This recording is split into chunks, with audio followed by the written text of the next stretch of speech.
What if entire cities lay forgotten beneath your feet, sealed in darkness for decades? Britain's underground networks stretch farther than you might think. From medieval caves to Cold War bunkers, hidden cities were built to survive wars, disasters, and the fear of annihilation. Many are abandoned today, silent witnesses to history's darkest chapters. These aren't ordinary tunnels or basements carved into the earth. Britain's underground spaces are entire cities built beneath the surface, complete with roads, kitchens, sleeping quarters, communication hubs, and even entertainment areas.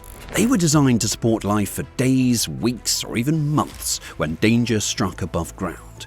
Throughout history, Britons have repeatedly sought shelter below the streets. In medieval times, caves and chambers provided refuge from wars, famine, and persecution. During World War II, underground train stations became air raid shelters where families lived through nightly bombings.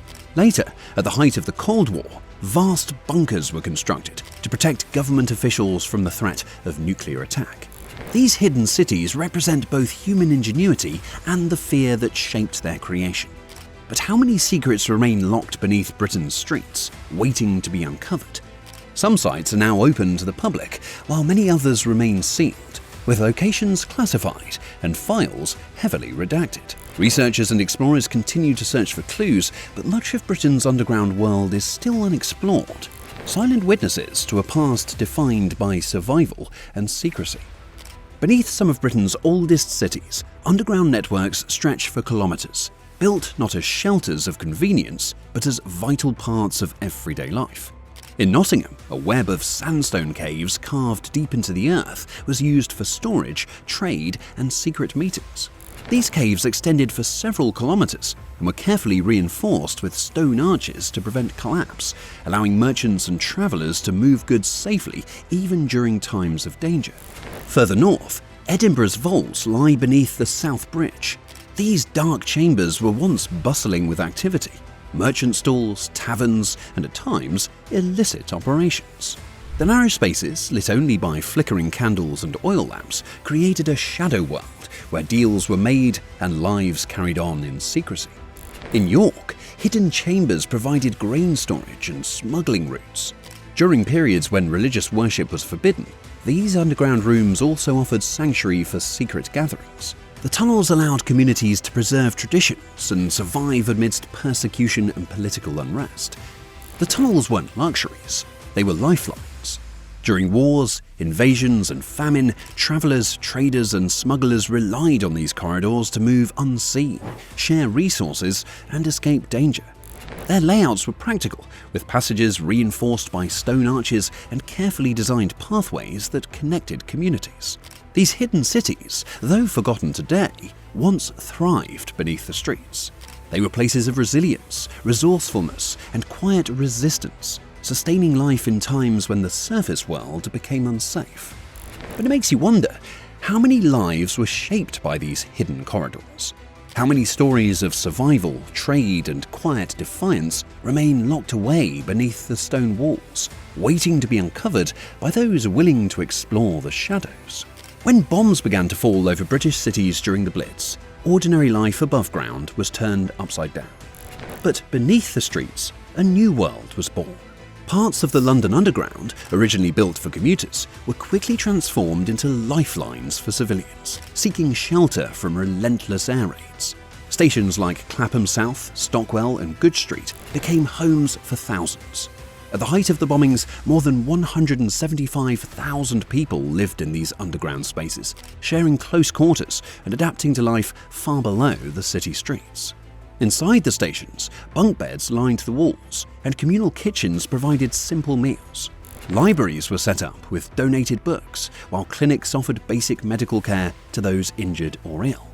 To help maintain a sense of normalcy, schools were established in tunnels, and entertainment like film screenings and reading clubs kept spirits up amidst uncertainty. Families brought with them what little they could, and together they created communities bound by resilience. Beyond civilian shelters, Britain's underground networks extended into government operations and military production. Deep below Westminster, Churchill's war rooms became the nerve centre for wartime decision-making. Here, military and political leaders coordinated strategies, monitored enemy movements, and directed the defence of the country, all while hidden from sight and attack. Elsewhere, hidden from enemy bombers, tunnels were repurposed as factories. The Corsham facility and Drakelow tunnels became munitions factories, where weapons and supplies were produced in secrecy. The underground locations ensured that production could continue without disruption, keeping essential operations safe from aerial assault. These subterranean spaces were carefully planned to support life underground for extended periods. People shared cramped quarters, adapted to new routines, and created systems to care for one another. They slept in close proximity, cooked in communal kitchens, and formed social groups to help manage the stresses of living below ground for months at a time. The underground world of wartime Britain was a testament to both necessity and determination. Families rebuilt their daily lives from scratch, while workers continued vital efforts to supply the war. They had to adjust to new ways of eating, sleeping, and interacting, all in environments where light came only from candles and electric lamps. But it leaves a lingering question. How did families and workers adapt to life underground, away from the world they knew, with no sense of time and little connection to the familiar routines of daily life? What coping strategies did they develop? How did their resilience shape the outcome of one of Britain's darkest periods? These underground shelters and factories, though hidden from view, played a crucial role in keeping the nation alive. As the Second World War ended, a new and even greater threat emerged: nuclear warfare. The fear of annihilation reshaped how Britain planned for survival. Underground spaces that once offered shelter from bombs were now expanded and reinforced to protect against nuclear blasts, radiation, and long-term isolation. Entire underground cities were built or upgraded, designed not merely to hide people temporarily, but to sustain life for months, perhaps years. One of the most extensive facilities was the Burlington Bunker near Corsham in Wiltshire. Constructed in the 1950s, it stretched across 35 acres underground and was designed to house up to 4,000 government officials and military personnel. Inside, offices, communication hubs, kitchens, and fuel storage areas ensured that operations could continue uninterrupted in the event of a nuclear strike. It was, in essence, a backup capital, a lifeline to preserve governance if London was destroyed. The Drakelow tunnels in Worcestershire were also expanded during the Cold War. Originally built during World War II, they were retrofitted with advanced air filtration systems, emergency generators, and secure communication lines, allowing those inside to remain cut off from radioactive fallout while still coordinating defence efforts. In addition to these major sites, regional seats of government were scattered across Britain.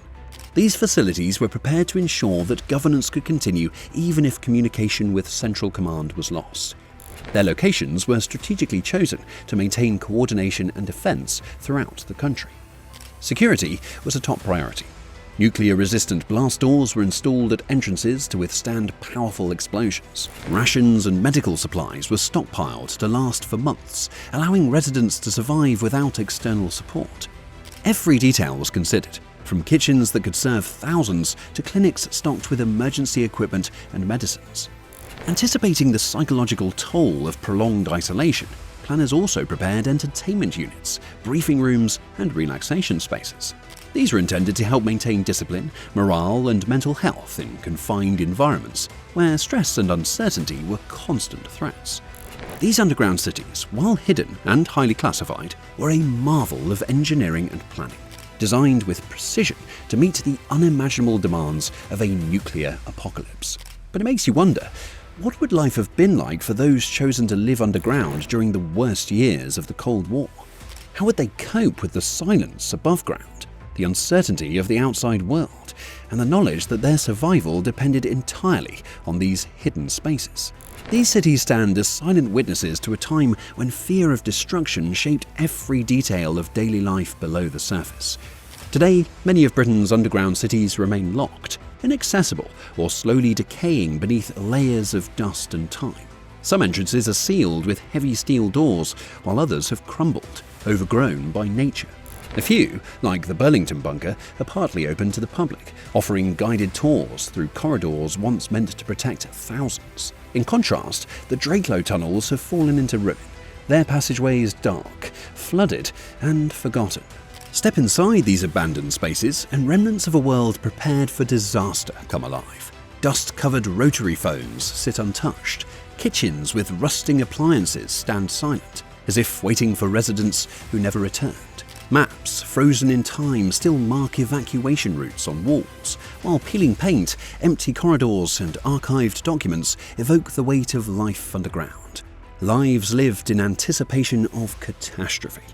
Yet, not all secrets have been unlocked. Many sites remain classified, their locations and details still unknown to the public. Government files are heavily redacted, offering only glimpses into what was once meticulously planned. Researchers, historians, and urban explorers continue to venture into these spaces, documenting what they find and uncovering stories of engineering brilliance and deep-seated fear. These hidden cities are more than relics. They are quiet reminders of humanity's preparedness for disaster, and of the psychological toll that comes with isolation and uncertainty. But it leaves one pressing question. How many secrets are still waiting in the dark, untouched by time? These underground cities reveal a deeper side of Britain's history, one shaped by resilience, resourcefulness, and determination. From medieval traders who carved sandstone caves for safety and trade, to families in World War II who found shelter in underground train stations, and later Cold War officials who retreated to secret bunkers prepared for nuclear disaster. Each generation adapted to life beneath the surface. These spaces are more than just shelters. They are testaments to both innovation and anxiety. Engineers designed vast networks with reinforced walls, air filtration systems, and stockpiles of food and medicine, all in preparation for the worst. At the same time, these cities reflect the fears that shaped their construction: fear of war, invasion, and extinction. Though many of these sites are now abandoned, peeling, and silent, they serve as reminders of how societies respond to crisis. They stand as monuments to human perseverance, offering a glimpse into the lengths people have gone to protect themselves and those they care about. But it raises another question. How far would we go today to protect ourselves from new threats? These underground cities are a window into the past, but they also challenge us to think about the future. Have you ever explored an underground site, walked through forgotten tunnels, stood in silent rooms, or uncovered traces of history hidden beneath the surface? Share your experience in the comments below. We'd love to hear your story and feature it in a future video. Britain's hidden cities are not unique. Around the world, underground spaces were built for survival, secrecy, and resilience. From ancient cave networks to Cold War bunkers, these forgotten places reveal how communities prepared for disaster and adapted in times of crisis. Where else in the world do hidden cities wait beneath the surface? And what stories might they tell about the people who built them, lived in them, or hid from danger within their walls? Subscribe to join us as we continue to uncover these lost worlds, exploring the secrets and histories buried deep below our feet. The journey has only just begun.